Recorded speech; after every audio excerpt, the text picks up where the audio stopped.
Hi and welcome back to my channel. So in today's video we're going to be talking about how to be productive. Now if you remember in my last video, for those of you who are already subscribed to my channel, in case you're not, please do so now. You remember that in my last video I shared about 11 tips, 11 productive things to do at home, right? So the next question that follows is, how do we become more productive at home?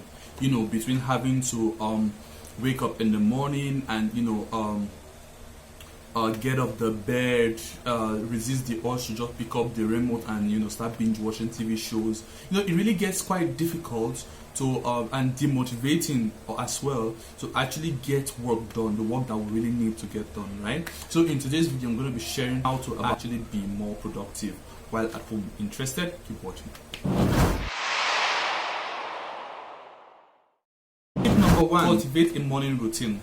Now you don't necessarily need to wake up like at so and so time in the day. Like some people will say wake up before dawn, wake up at 5 a.m. at 10 a.m. or whatever time, right? It doesn't really matter the exact time. All that matters is that you wake up with enough time to actually get work done in the day.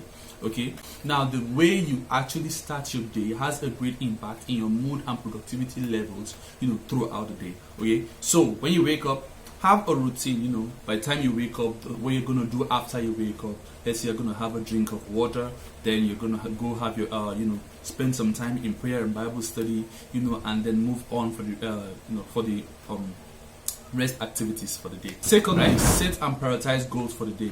Now, if you remember, for those of you who have actually been watching my videos, you remember at the beginning of the year, I shared some tips on, how to be productive in the year 2020. And one of the tips I shared was, to set SMART goals, right?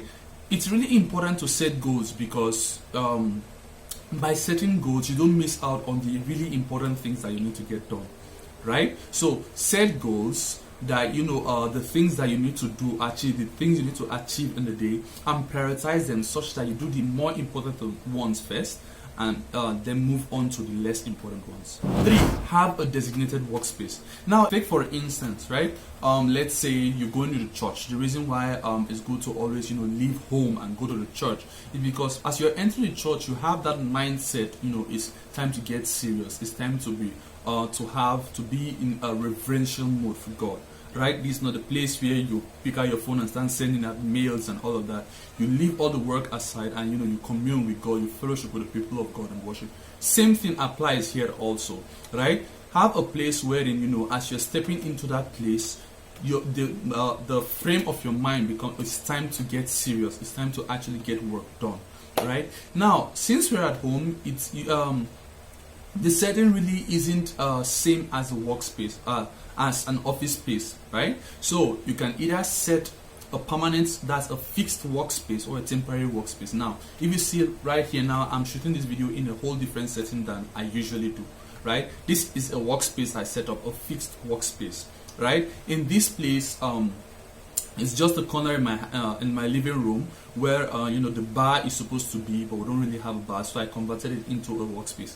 Now if you don't have a space like this, you can always have a temporary workspace. Now a temporary workspace is just let's say your dining table, you just clear it off when you're about to start working, get your work done. At the end of getting your work done, you just replace clear out your things and replace all that needs to be there back. Done. 4. Structure your hours. Now, by structuring your hours, you actually set the time when your official day or your work hours begin and when it ends. Okay, that way you are able to plan for let's say relaxation, for your exercise and house chores and the time you spend with family and all of that, while also getting your work done. Okay, now by planning your work hours, like I said, you need to start, you'll be stating when your work day begins or your work hours begins, and when you go for your break, when you take your snacks, when you reply to messages and all of that, right? 5. Get out of your pajamas. Now it's really easy for us to remain comfortable in our PJs right after we wake up, to remain on the bed after we wake up, but you agree with me that when you do that, you don't really get things done, right? So it's really important when you wake up, one of the first things you try to do before your work hours begin or your work day begins, okay, you get out of your comfort zone, you get out of your get out of the comfort of your PJs and out of the comfort of your bed, right? Go into your workspace, freshen up, okay, and have a change of clothes, something more work worthy. Okay, that way you also create a sense of seriousness.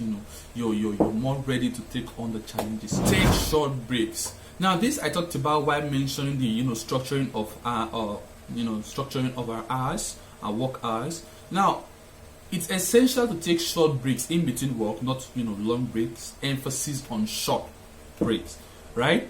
The reason why I do this is to give your brain a chance to breathe and I properly arrange and organize the information that has been collected. It's actually recommended to take the short breaks every 90 minutes at the maximum, okay? But for me, I usually take my breaks every hour. So yeah, these breaks, you can take them. It shouldn't be more than 15 minutes, okay? So 5 to 15 minutes breaks. It's more than enough.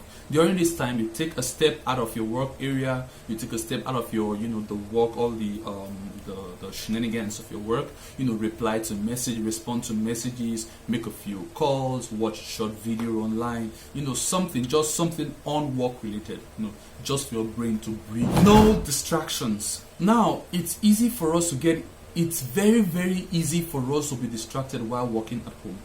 Between having our televisions, our cables, our phones, social media networks, movies, Netflix, and all of that. There are a lot of distractions right now, right? To actually get work done, we need to put aside all the distractions, right? For let's say you have to use your phone while working. Put off the notifications for your social media, your WhatsApp, emails, and all of that. You can respond to all of these messages, during your short breaks. Get busy. It's fine to apply all of these things, but unless you actually sit down to get the work done, it's not going to get done, right? So actually sit down. Even if you want to discard all of the rest tips, for this you actually need to pay attention to, right? Get busy, get the work done. You can structure your day, have all the goals, have your workspace set, have the perfect work environment, but unless you actually get busy, get the work done, it's not going to be. So thank you very much for staying to the end of this video. These are my tips on how to be more productive even while at home.